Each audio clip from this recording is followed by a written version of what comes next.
the rise in the incidence of this happening has exploded with the advent of the cell phone.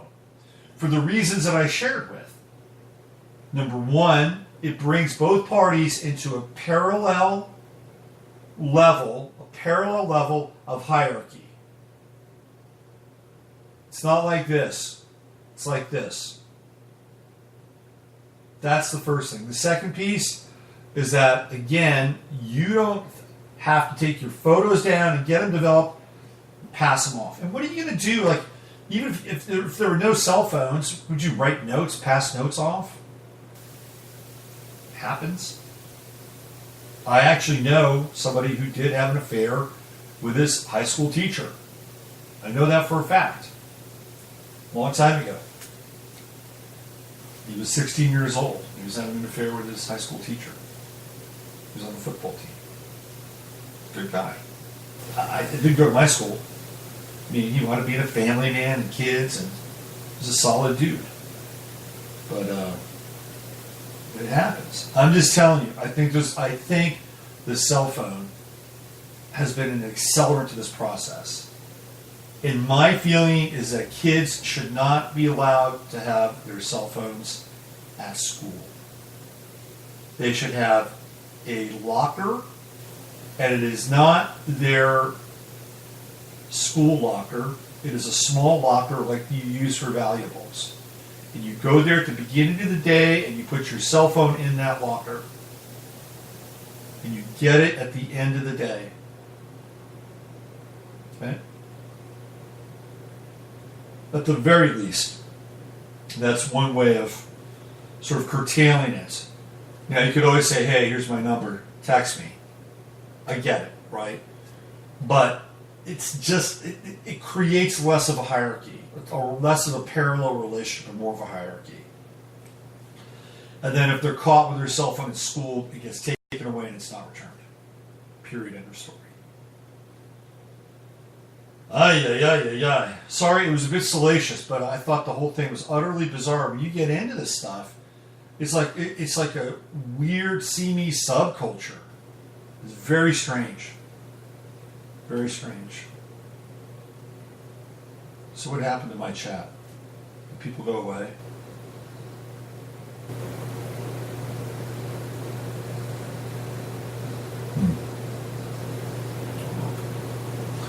Where are we now? So got another little piece of news here. This is important, and this goes back to kids. I'm on a kid theme. I'm on a kid thread. Let me find this. So this is from Edward G. Griffin's site, Need to Know. This was published yesterday. It's around a kid theme. Study reveals high suicide attempt rates for transgender and gender-confused teens. There's a kid named Desmond who has a YouTube channel who's become a trans global internet YouTube star. Somebody put his YouTube channel on my feed, or wound up on my feed on Facebook. I'm going to read this to you. A new study found that of all sex identity groups surveyed, female to male trans teens have the highest suicide attempt rate at 50.8%. Non-binary adolescents, meaning teens who do not identify exclusively as male or female, were found to have a 41.8% suicide attempt rate. That's half the demographic in both cases. Crazy. Male to female trans teen had a 29.9% rate, and questioning teens had a rate of 27.9%. Compare this to a much lower suicide attempt rates for teens who have no difficulty accepting their biological sex. Females were found to have a 17.6% rate, while males had the lowest of any other group at 9.8%. So there's a 41% difference between males and female to male, and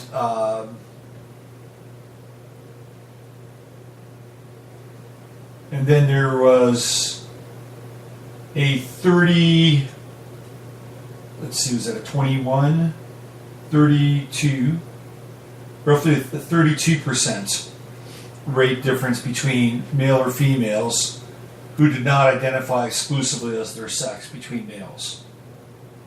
A new study from the American Academy of Pediatrics found an alarming number of teens who identify as transgender or non-binary have attempted suicide at least once, showcasing the dangers of the transgender movement.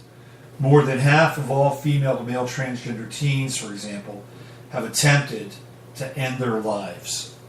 That's a really significant rate. That's 1 out of 2. For every 2, 1 is going to try to end their life. I don't know how this can be condoned as psychiatrically and psychologically healthy and sound. I mean, these are pretty amazing statistics.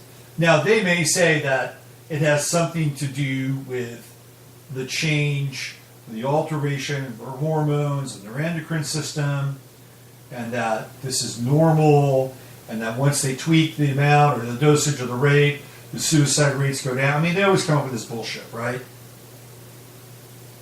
This is deadly. I mean, these people who believe that it is okay and healthy for teens who haven't even made up their minds yet. It's a larval stage. Adolescence is a larval stage.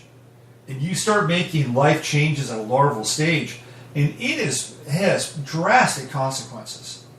Absolutely drastic consequences. And I can't believe that these people think it's healthy to, oh, it's fine. Oh, this is the healthy thing. Yes, please, please, please. Oh, please. Yes, you're feeling like you're really a boy inside. Well, that's great. Let's make that happen. Are you ready? I'm so glad you have found your authentic self. And the next thing you know, they got a dead kid on their hands. How do they reconcile that?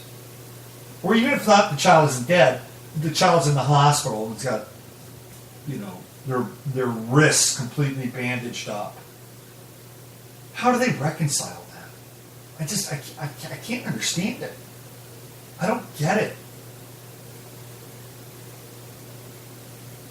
Researchers behind the study used data collected from more than 600 teens over a 36-month period from June 2012 to May 2015 from the Profiles of Student Life, Attitudes, and Behaviors survey. The study found that female to male trans teens had the highest suicide attempt rate of all other identity groups, surveyed at 50.8%. Unsurprisingly, other gender-confused teens had outrageously higher rates of suicide attempts too. Non-binary adolescents, meaning teens who do not identify exclusively as male or female, were found at a 41.8% rate. Okay, we know this. We've gone through the numbers. Identifying as non-heterosexual exacerbated the risk for all adolescents except for those who did not exclusively identify as male, female, non-binary, says the study's abstract.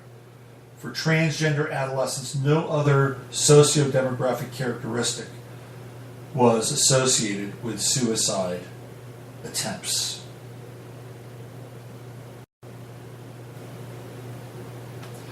Now, let's say you're a parent and you decide that you don't want to give in to your kid who thinks that they're a boy or a girl. Let's say you read those statistics and you are deeply concerned over the fact that your child might wind up being the wrong kind of statistic. And so you say no. As a parent, you say no. You're making the best choice for your child. Based on what? Facts. Data. Which, theoretically, this society supports. Sounds sound, doesn't it? Well, that's not the case. Because again, from the Need to Know News website with Edward G. Griffin, Ohio, parents who oppose the transition of their 17-year-old daughter, again, it's a little late, she's 17, but still, from female to male gender using hormones, lost custody of her to the maternal grandparents who are open to her transition using hormones. I bet you the grandparents are baby boomers. Grandparents indulge their grandchildren, don't they? Isn't that what grandparents do? Oh, sure, sweetie. Oh, yeah, sure. We've always wanted a grandson. The parents of the girl say that she's not able to make such a big life-changing decision at this time. Representatives of the girl argued that a medical team claimed that the treatment was a matter of life and death. As she says that she has suicidal thoughts. Well, I wonder why. She's having suicidal thoughts because she's part of that 41% demographic. So let's just turn her into another sex and increase those odds and up them by about 10%. So she's got a 50-50 chance of taking herself out. And maybe the grandparents can sit there and play violin while it's happening. The 17-year-old biologically female child identifies as a boy and claims she has suicidal thoughts over her parents' lack of support for her transgenderism. They won't, for example, call her by her new chosen male name. Yeah, they kind of gave her the name. And when you're 18 years old, change your freaking name. Okay? When you're 18 years old, just say, look, when I'm 18, I get to make up my mind. And my mind, my suicidal mind, says that I've got to become a boy, because if I don't, I'm going to die.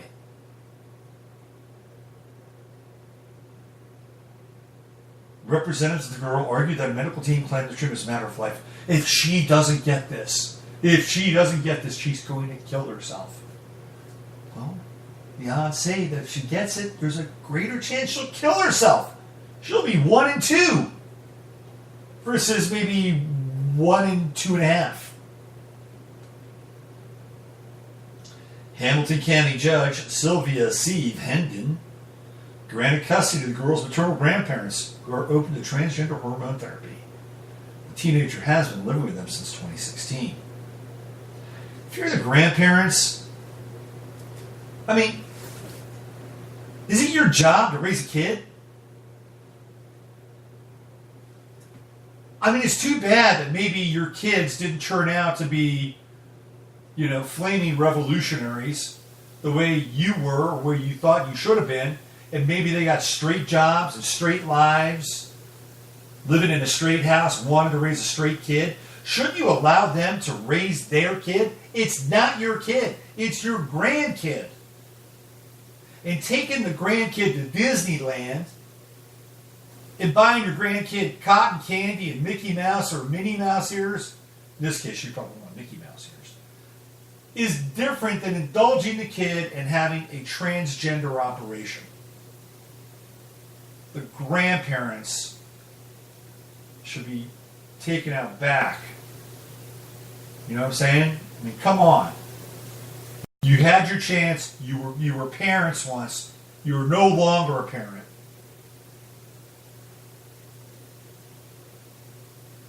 Here's what the court says. The grandparents, rather than the parents, will be the ones to help make medical decisions for the child going forward. But before any hormone treatment is allowed, the court ordered the teen should be evaluated by a psychologist who is not affiliated with the current facility where he is receiving treatment. Now they're saying it's a he now. Okay, the court is already calling the she a he. On the issue of consistency, the child's gender presentation and feelings of nonconformity. Feelings of nonconformity. It's okay to be a nonconformist in a gender-related sense. But it's not okay